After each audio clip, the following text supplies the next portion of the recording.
All right, folks, we have good news coming down the pike. All right, so this is going to be dealing with BG&E, utility and water. Those of you who are behind and still struggling a little bit, or even a lot, got some good news for you.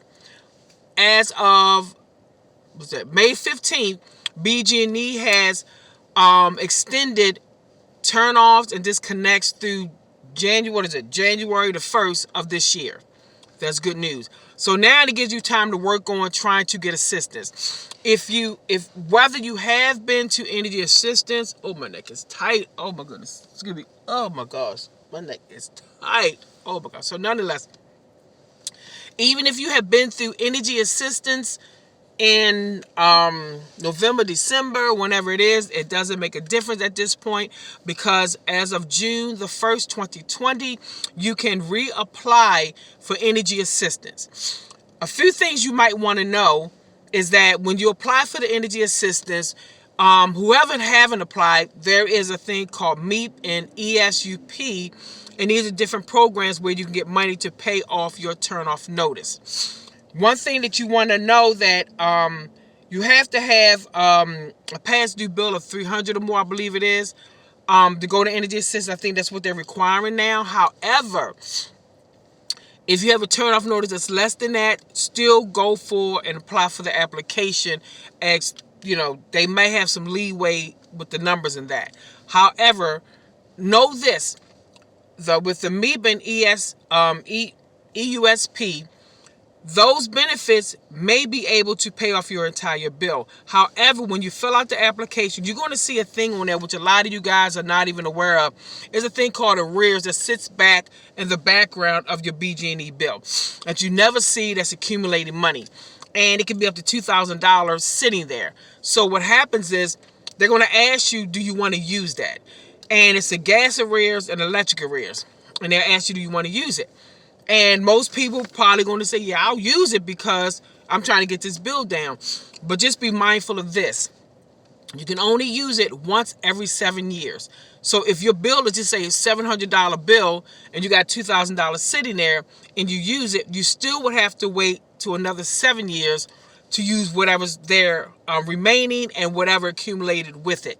So unless you have what they call a qualifying reasoning why you need them or why they should waive it to allow you to use it before the next 7 years, that's left up to their discretion.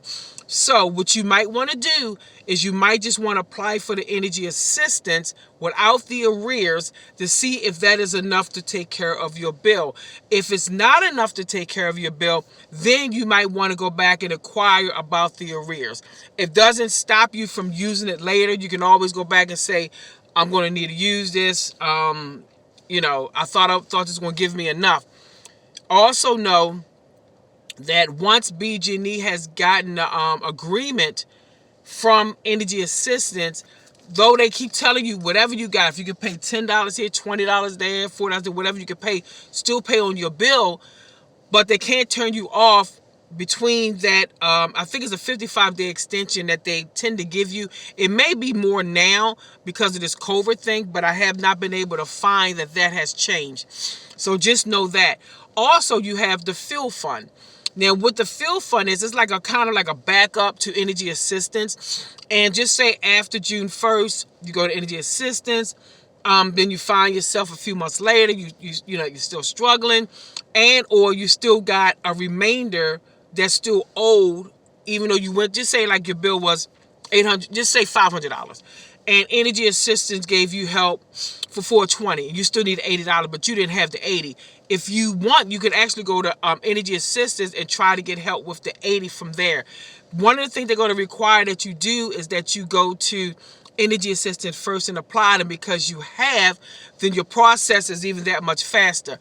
But I would recommend people that when you got small amounts, unless it's detrimental, try not to use energy assistance for that, because if you have a couple of months down the line and your bill gets high again, the only thing that you can rely on if you haven't used the arrears is the arrears. However, if you haven't used energy assistance and you paid the $80 yourself, what happens is if you get another big bill And you already been in energy assistance, so now you go to the field fund. Because you went there, they'll take your application, and once they look at your application, they will determine what part you should pay and what part they should pay. But I have found that because you went to energy assistance and that money is sitting, is there, that you have applied something to your account, they might not require you. I've been several incidents I've seen where they didn't require anybody to pay anything, and they paid whatever their bill was.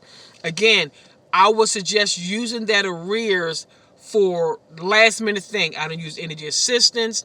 I didn't use the field fund. So now I'm going to use the arrears if it's necessary. So just to kind of keep yourself with some cushion going on, because we don't know how long this thing is going to go on. We don't know what's going to happen. And it's likely better to try to, if you don't have a turn off, to, well, I guess it's optional, because I'm not going to put that out there, because some people just don't like the fact of having a bill, period. So they might want to go and apply now. But again, for what I found, that you have to have a bill at least $300 or higher.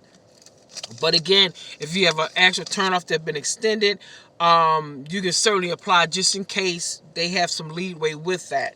So with that being said, let me make sure I got everything down. Yes, okay. So now with that being said, and also know that and when you go onto the website, it's going to show you. You can just pull up Energy Assistance of Maryland, and that website, it will tell you all of the qualifications you need and the documents. So make sure that whatever documents you need, you submit it with your application. If not, it's going to prolong it. It's going to just so you can upload it at that time, or you can email it. But they give you that option right on the website. But just to know a couple of things, they're going to say that your income has to be 50%. Is 50% of the federal poverty guidelines, but there is no age restrictions, and you don't have to be behind actually in your bill. That's dealing with the field fund. You don't have to be behind in your bill to require assistance from them. So again, know that. Now, dealing with the water bill. Now, the water bill, there's a program called BH2O and BH2O Plus. And what these do, they give you monies towards your bill, monthly bill, but the program's a little bit different. So let me break it down. The BH2O, that's a water assistance program, and it's a temporary relief program, and it's offered to unemployed water account holders. So they're going to require that you're unemployed. So even if you're partially unemployed, I would still look into applying to this if it affects you. If you have water bill issues, as far as paying, I would definitely check into that, because you're still considered partially unemployed. So that word is still there. So know that too. With that program, they give you 43% discount on water and sewage usage, and the bay restoration and storm water redemption fees are not going to be applied to your account anymore. And they will take $40 off of a typical water bill. We know the water bills are different, so that amount might actually vary. Then they have the BH2O Plus. So everything I named, you get that. Plus, you get an additional yearly grant, currently set at $257, but you get it as a $21 credit per month on your bill. So these are the things you can go to. You can also go for that. You can go to BeMoreChildren.com, that website, and in the search bar, put in BH2O, and those programs will come up, and you can do those programs right then and there. So just wanted to let you guys know that there is help out here. And these businesses are definitely trying to help. And these are for residential folk, not business folks. This is strictly for residential folk. And two things have to apply with the water. You have to either own the property, or your landlord has to put your name on that water bill. So that's the way you can get the help. But like I said, it's another breakdown with all. Wow, that was crazy. So that was crazy. But nonetheless. So what you want to do, like I said, go to these websites, look over, because they give you the criterias and everything as far as household size and income and all of that. So you can look right on there, see how you apply.